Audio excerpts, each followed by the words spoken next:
খারাপ সময়টা হয়তো অতীত হয়ে যায়, কিন্তু মানুষের খারাপ ব্যবহারটা কখনো অতীত হয়ে যায় না। শুধু নিজে থেকে কথা বলা বন্ধ করে দেখো, দেখবে অনেক আপনজন পর হয়ে যাবে। আসলে কেউ আপন হয় না। যারা তোমার ক্ষতি চায় তাদের আঘাত করবে না, তাদের সামনে একটু হাসি মুখে বাঁচবে। দেখবে তুমি আঘাত করলে যা কষ্ট পেত, ওরা তার থেকেও বেশি কষ্ট পাবে।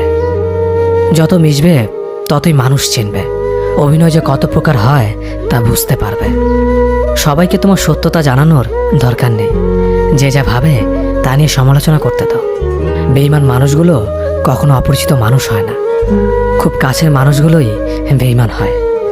মানুষ চেনা শুরু করলে এমনিতেই বন্ধুর সংখ্যা কমে যাবে, এটাই বাস্তব।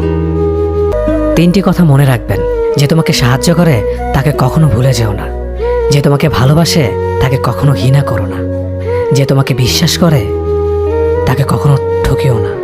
ধোঁকা একজনেই দেয়, কিন্তু বিশ্বাস সবার উপর থেকে উঠে যায়।